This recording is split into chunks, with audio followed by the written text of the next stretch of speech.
Bloomberg Audio Studios. Podcasts, radio, news.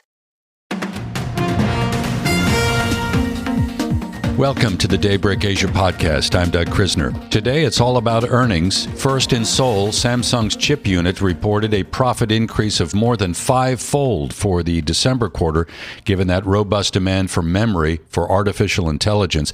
And at the same time, Samsung announced a $2.5 billion stock buyback. In the States, meantime, there were a number of key earnings after the U.S. close. We heard from Microsoft, Meta, as well as IBM, along with Tesla. Joining us now for a closer look is Daniel Newman. He is the CEO of Futurum Group. Thank you so much for being here. Let's start with Microsoft.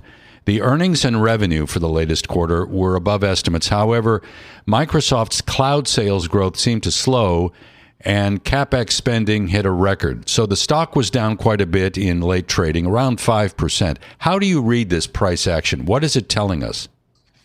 Yeah, first of all, it was a pretty good quarter. So when you see it fall 6% or so after hours, you definitely have to, raise an eyebrow and say, what's happening? I actually think the thing that's spooking investors has more to do with the large backlog that was shared by CFO Amy Hood. I think it was about $620 billion, which is a massive number. But if you remember when Oracle did a similar thing, shared its big backlog, there's a common denominator here, and that's OpenAI. So while Microsoft is having tremendous growth, record results, and by the way, I think the cloud miss that everyone keeps talking about, it had 39% Azure growth against a 40% a quarter ago.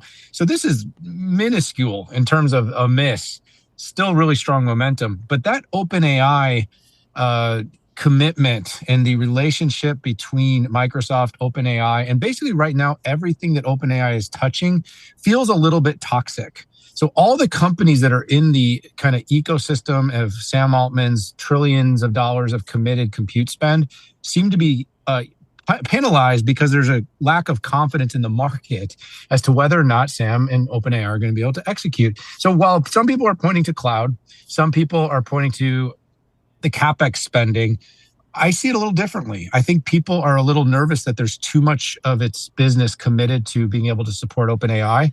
But I think Microsoft is well diversified, and I think that might be an overreaction. Before we talk about Meta, I want to explore this OpenAI issue a little bit more vis-a-vis Microsoft. Are you saying that OpenAI potentially could be facing a lot more in the way of competition, whether from Alphabet or Google, essentially, or perhaps Anthropic? Yes, 100%. I think what we're seeing, and by the way, Meta, which we will talk about, Meta, Google, Anthropic, but Anthropic has been especially noisy lately and in a really good way. We've seen what it's been able to do with its code generation. It announced an outsized revenue performance for the year. It has 5 times oversubscribed investment at $350 billion right now. And while that still is smaller than OpenAI, there's no question that Anthropic is executing very well. And it has to be creating some jitters within investors that are looking at OpenAI's large commitments. And then, of course, all of the companies attached to it in its ecosystem. Google has no doubt outperformed. Its market cap has soared. We were long, very optimistic about Google over the last year. We think it's grown into a fair valuation here, but it saw its market cap almost double over the course of 2025. And it's because it's been able to execute not only models, but it has its own infrastructure. Microsoft and Amazon, other companies are just catching up on their own homegrown chips. That's going to help with CapEx. So yes, all these things together are very important. But in the end, what we're seeing, Doug, is compute is still the most precious resource. And so you're seeing Meta go big on investing in compute, its outsized CapEx commitment.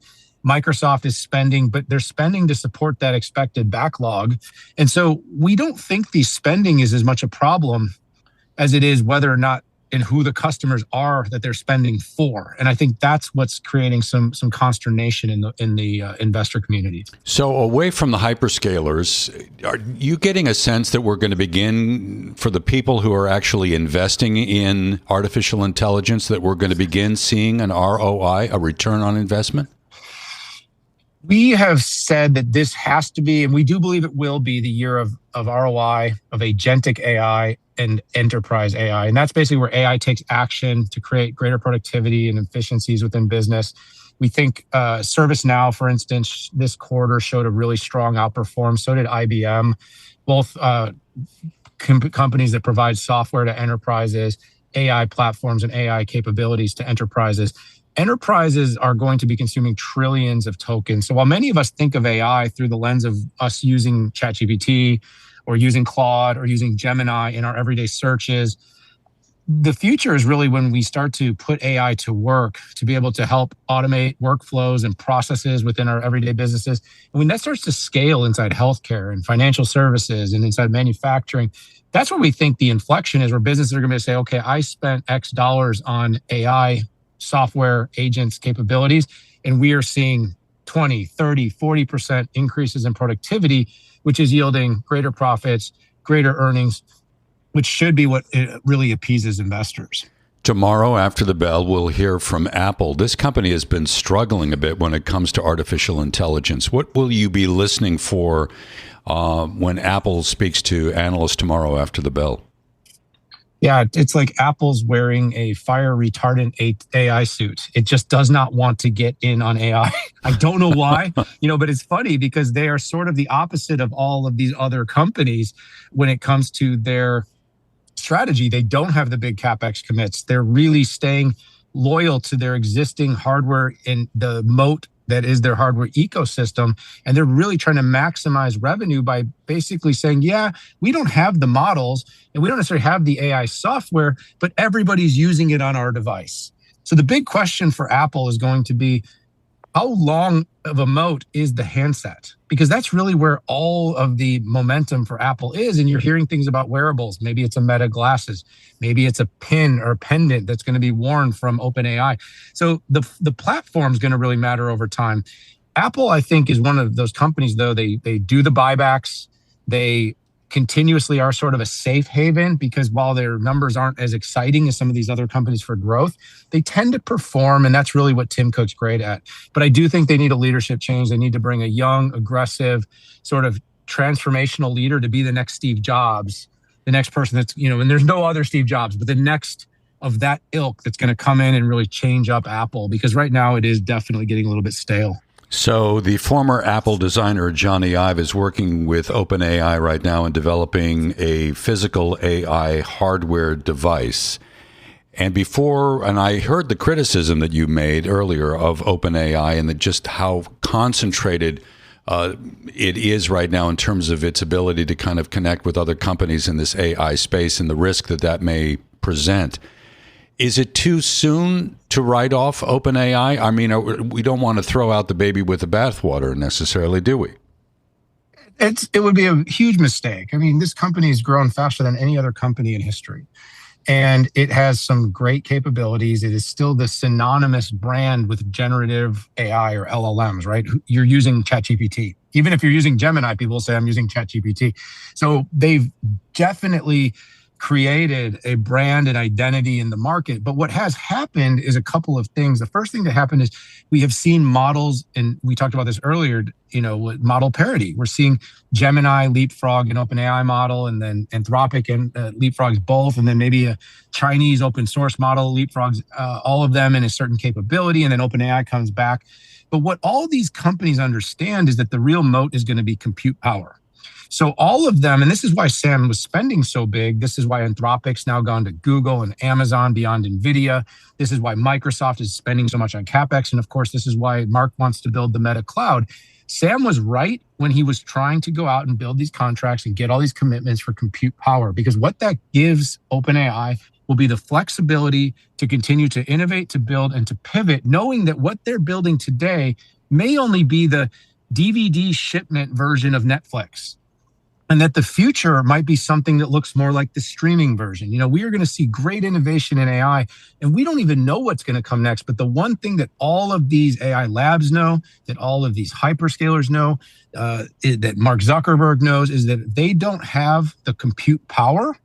They will not be able to compete at some inflection in the future. So Sam and OpenAI should not be written off. But there is very real reason to be concerned if the current offerings that Sam has, if he doesn't have a trick up his sleeve, because he's certainly been caught with companies offering parity, offering competitive products, and offering alternatives that he has to deal with. And so that's going to be a big question, but it's too soon to say OpenAI won't be the winner. So given everything we're talking about, does it really come back to NVIDIA at the end of the day? You got to be long that company because it's involved in everything that's going on right now in this space.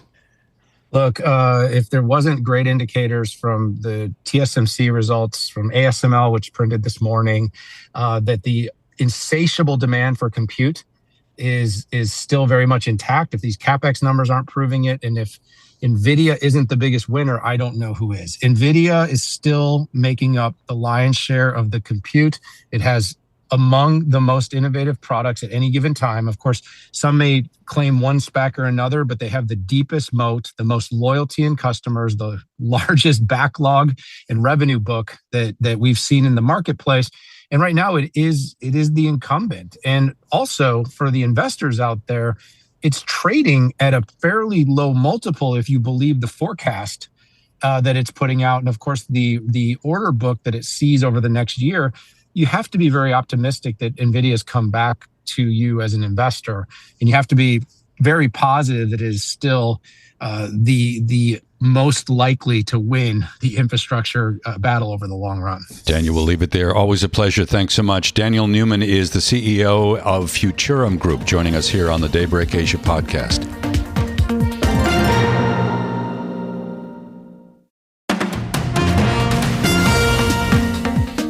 Welcome back to the Daybreak Asia podcast. I'm Doug Krisner.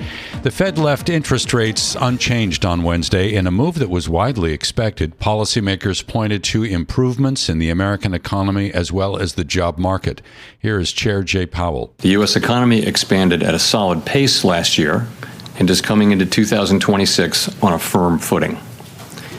While job gains have remained low, the unemployment rate has shown some signs of stabilization, and inflation remains somewhat elevated. Now, as a result, the Fed did signal a more cautious approach when it came to future potential cuts in interest rates. And that's where we begin our conversation with Jeanette Garretty. Jeanette is chief economist at Robertson Stephens. She spoke with Bloomberg TV host Shery and Avril. Does today's Fed decision move the needle at all when it comes to rate expectations for the rest of the year? Great expectations for the U.S. economy, perhaps? Not really. I don't think this changes much of anything. First of all, it was expected. Second of all, there was actually remarkably little discussion in the press conference. I was very surprised about the trajectory on interest rates beyond some discussion about the next meeting. So I think maybe everybody thought they knew what Jerome Powell was going to say if they tried to pin him down to the second half of the year. But there really wasn't a whole lot of substance there. And he did a rather interesting thing, in my view, which is to shine a light on some of the fiscal policy issues, some of the things that are bothering people in the U.S. economy right now, if you will, that do not have monetary policy solutions, only have fiscal policy solutions. So that's where I think he's saying that the needle is going to move, and he's comfortable with monetary policy where it is right now. That could change, as it always. To your point, a little bit of that K-shaped economy that we're seeing, right? The wealthy getting wealthier. But also, I think a lot of that conversation was crowded out by the fact that we were really getting a lot of questions around the politics of everything, right? I have to ask you, what do you make of Governor Waller's dovish dissent? Does that sort of give us a Fed put in the months ahead if he were to become the next Fed chair? Possibly. The only thing I made of it right now, actually, one that's a bit of a offhand remark, which is that he's the only Fed governor, that the current sitting Fed voting member who is being contemplated to be a future head of the Fed. So, he voted this way because perhaps he wanted to signal to various people that he, in fact, would be rather dovish. The leeway, the theoretical leeway for why he did that was in Jerome Powell's remarks. He did say that while he feels and while the majority of the board felt that they were very comfortably in the neutral range for monetary policy, the neutral rate of interest, that it was at the high end. So there could be, it's not out of bounds that Chris Waller could say, well, I think we could have cut a quarter point and we would still be firmly in the area of neutral policy stances. So that would be the cover for what he decided to do. Investors seem to be just focused on the path in the second half for the Fed. I mean, you look at the way gold has popped, right? The expectation of a dovish shift. What is your sense of, in the first half, is it fair assumption that we're not going to see a cut? And, well, now you're pinning me down to time and date and magnitude, all of that stuff that economists love to avoid. I do think that there will be 2 cuts this year. The timing of it, I would see as mostly being in the second half, but could come in a little bit earlier. But my expectation is premised on an assumption that we will actually see some improvements in the inflation numbers because of the way that the numbers are calculated and because of other general trends in the economy. And I'm making a grand assumption that there won't be any unexpected tariff announcements. But if that doesn't happen, then I don't know about those 2 cuts, and we could have a very confrontational environment if inflation starts to go the other way. I don't see that right now. I think 2 cuts are in the mix. I'd see it starting at mid-year. Okay, so a couple of caveats to those outlook. What is your sense of the dollar whiplash that we've been seeing this week and the overall negative trajectory for the greenback? How might that affect the U.S. economy? It will have macroeconomic effects. It will have effects on prices in the United States. So the weaker dollar makes those goods coming in from overseas that much more expensive. We always see that in play. I think Scott Bessent and Jerome Powell are being economically, intellectually honest here in recognizing that first of all, you can't do very often what you want to do for the domestic economy if you are trying to do something for the dollar, something in the global markets, for example, at the same time. You usually have to pick one perspective to determine policy. It's domestic, and that's what they're going to stick with. There's obviously a lot going on. I'm not sure how much of what is going on honestly reflects the fundamentals as I see it. This is still a very strong economy, and so it should, the dollar should not weaken this much.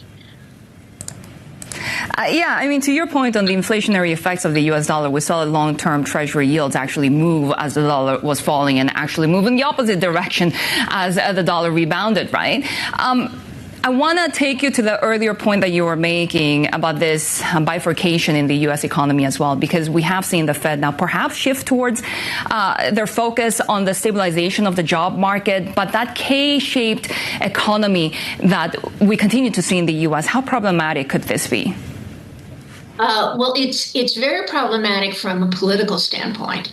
It's problematic for monetarists, for the Federal Reserve, because it partially goes to the heart of what they feel they are there to do, which is to protect the general fabric of the U.S. economy, which is usually expressed in terms of inflation and employment, but it covers a number of other things. So I don't think they like necessarily what they're seeing there, but their tools are not tools that are designed to do something about many of these things. And so that's why I think there was, Jerome Powell correctly mentioned, well, it's understandable why, from a spending standpoint, we are seeing stronger spending in one sector of the economy, because that's a sector that tends to hold more stocks and bonds, more real estate. Those are areas where prices have gone up, and so they're spending it.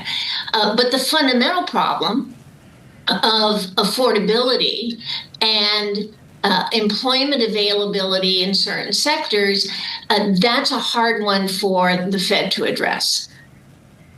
That was Jeanette Garretty, chief economist at Robertson Stephens, speaking to Bloomberg TV host Shery and Avril Hong, bringing it to you here on the Daybreak Asia podcast. Thanks for listening to today's episode of the Bloomberg Daybreak Asia Edition podcast. Each weekday, we look at the stories shaping markets, finance, and geopolitics in the Asia Pacific. You can find us on Apple, Spotify, the Bloomberg Podcast YouTube channel, or anywhere else you listen. Join us again tomorrow for insight on the market moves from Hong Kong to Singapore and Australia. I'm Doug Krisner, and this is Bloomberg.